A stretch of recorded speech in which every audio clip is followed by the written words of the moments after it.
There are immigrants in stash houses being abused. There are immigrants being abused on the journey. There are cartels that are using these people for profit. That is happening right now. And it is happening because Democrats are irresponsible and refuse to secure our border. A secure border doesn't mean anti-immigrant. A secure border is actually pro-immigrant because it's a safe means for immigrants to come to the United States under our laws, respecting the rule of law. So we're here at CPAC 2021 with Congressman Chip Roy. It's great to have you back on American Thought Leaders. Yeah, great to be with you guys. This is obviously a great weekend. We got the former president coming in. I'm going to go speak on a panel on debt and spending with my good buddy Russ Vought, the former director of the Office of Management and Budget, and it should be a good finish to the conference.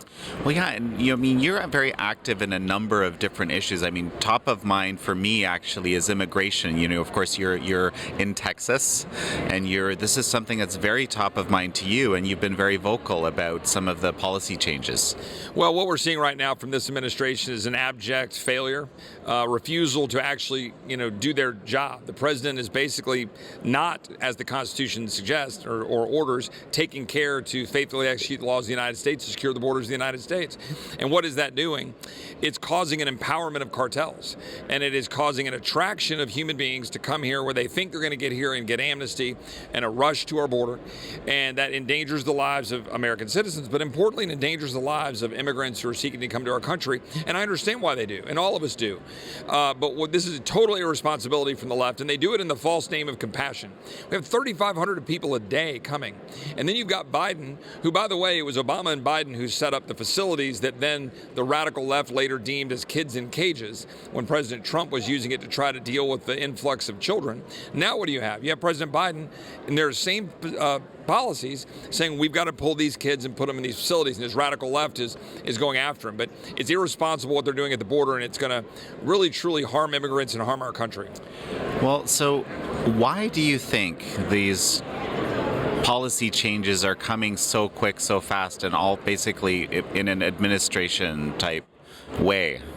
Well, I think this question actually really gets under my skin. President Biden knows full well, okay? He was kind of a law enforcement guy. He understood. He voted for the Secure Fence Act back in 2005. I mean, you go back and look at his track record, he came at it from a perspective of while still being to the left of where I would be, at least some sort of rational consideration in the past about what we need to do at our border at times.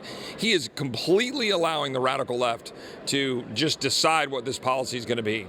And doing so is, I want to go back to being tragic for the immigrants. There are immigrants right now today, as we're speaking, while this conference is going on, and while the president is sitting in the White House in Washington, there are immigrants in stash houses being abused. There are immigrants being abused on the journey. There are cartels that are using these people for profit. That is happening right now. And it is happening because Democrats are irresponsible and refuse to secure our border. A secure border doesn't mean anti-immigrant. A secure border is actually pro-immigrant because it's a safe means for immigrants to come to the United States under our laws, respecting the rule of law. It's better for America, better for Mexico, better for Central America, better for everybody around the world, but most importantly, better for our country. Well, right. No, exactly. And I mean, I know you as being someone that is actually pro-immigration, but very anti-illegal immigration because of the cost. And, you've been very big on the human trafficking issue. Now, how does that equation change under these types of policies? Well, what happens is when you empower the cartels, and look, let's be very clear, cartels make lots of money moving human beings for profit. And they do so doing it to just get them across the border using coyotes and so forth. But also that's all integrated in then what turns into human trafficking, sex trafficking.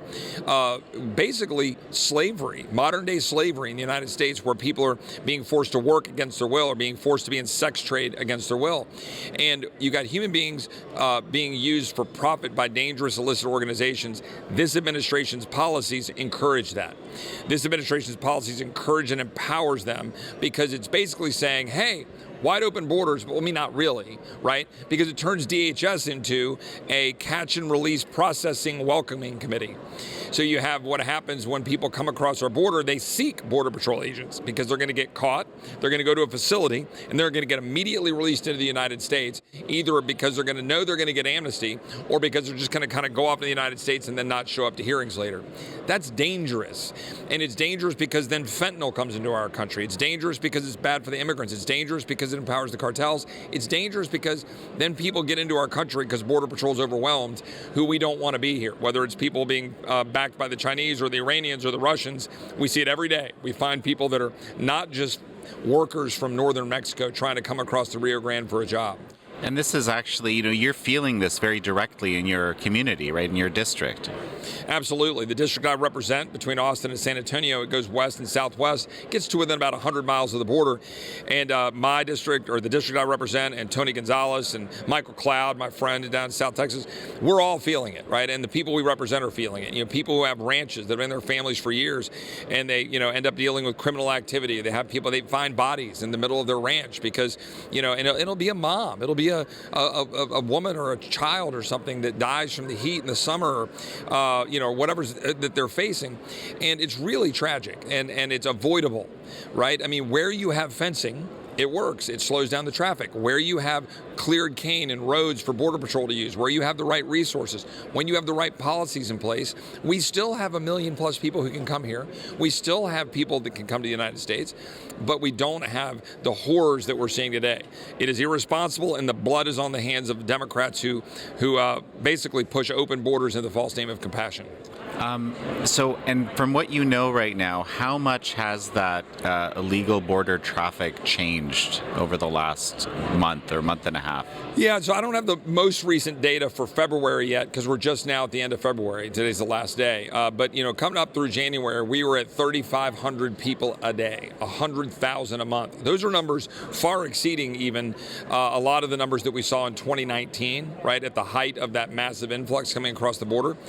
And that number is difficult or impossible for Border Patrol and ICE to manage. So they're now dealing with that influx. They're trying to figure out what to do. And here's the important part.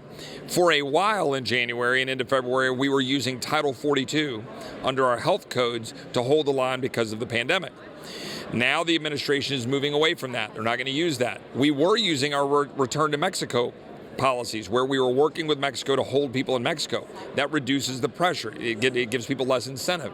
So we're now seeing more influx because people are going, wait a minute, I'm not going to get caught, I'm not going to get stopped, and it's turning it now into a catch and release organization. And like I said, now they're feeling it, and Biden's going to start taking some heat because they go, well, what do we do with a child?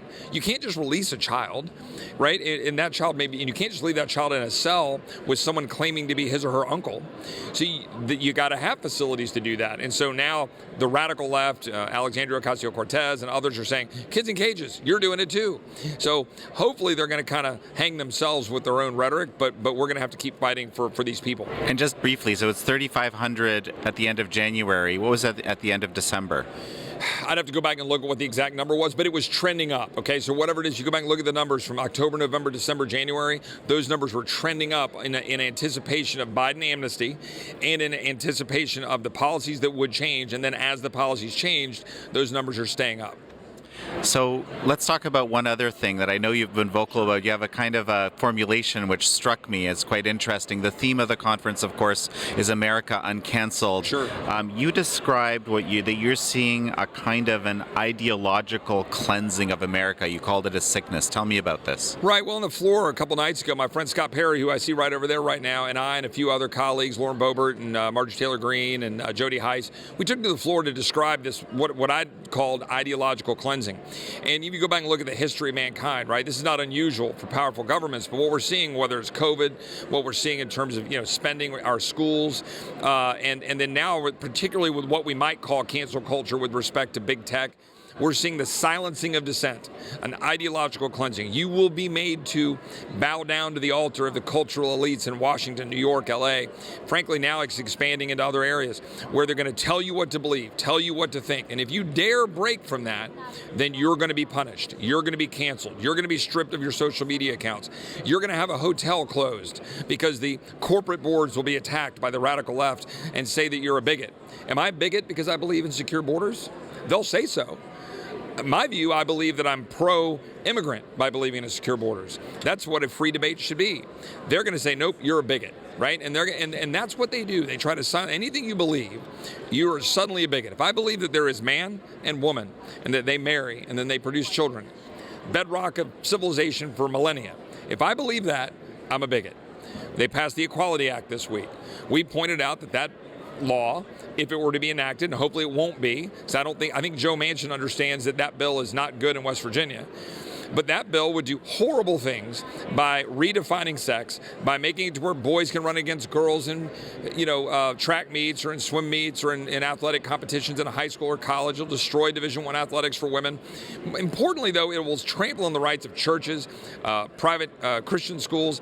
Any school. It could be a Muslim school. It could be a secular school, but it's going to trample on your right to be able to teach people something that is, to what I described, out of step with the orthodoxy of the radical cultural elite. That's the ideological cleansing, and it's happened right before our eyes. And this afternoon, I'm going to speak about spending with my friend Russ Vought, like I said earlier. And one of the things we're going to talk about is, why are we funding this? We're funding the very institutions that are trying to take away our liberties. Not trying, they are taking away our liberties and our ability to speak freely, to engage freely, in the free sharing of ideas, to practice our faith, to teach our children, to frack, to do the things that we want to do, to have our businesses open rather than having our government shut them all down. We're funding all that. We should stop. And which institutions specifically are we funding?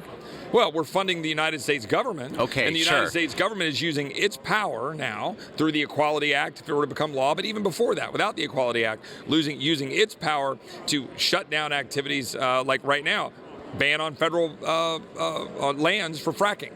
Well, that harms our economy.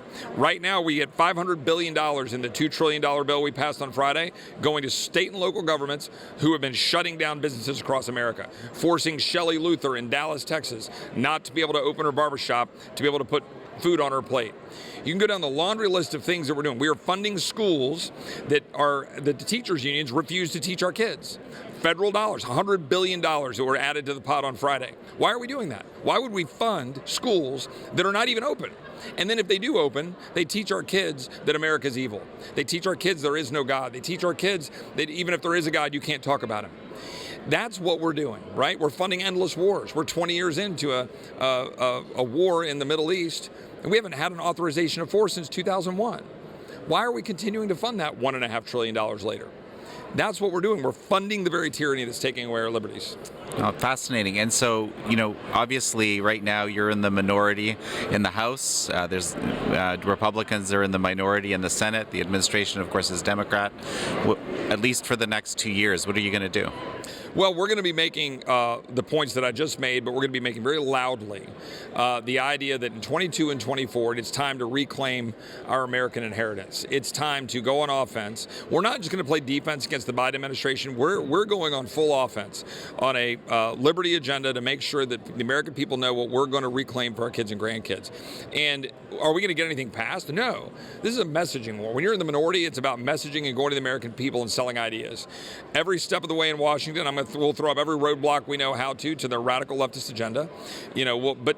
Whatever they pass out of the House goes to the Senate. And I just have one message for every human being who lives in West Virginia. Make sure Joe Manchin knows you don't agree with this radical left agenda.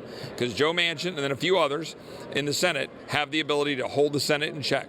The filibuster should be honored, and that means it's a cooling saucer. We slow down this stuff, and we can have a real debate about the issues that matter. Any final thoughts? Look, I think right now, a lot of people are frustrated about some of the current events and so forth, particularly if you're a conservative, and I understand it, I am too. It's easy to sort of get down or sort of cynical. The fact of the matter is the American people are awakening. They're seeing what's going on. They're seeing the veil lifted on a public school system that has for too long been indoctrinating our kids. They're seeing the veil lifted on higher ed. They're seeing the veil lifted on the defense industrial complex. And a lot of that has to do with the Trump agenda and attacking the swamp in Washington. And so we're going to get on offense on those issues and carry that agenda forward in a way that I think mobilizes people. And I really appreciate the opportunity to visit with you. Well, Congressman Chip Roy, great to have you. Good to be on.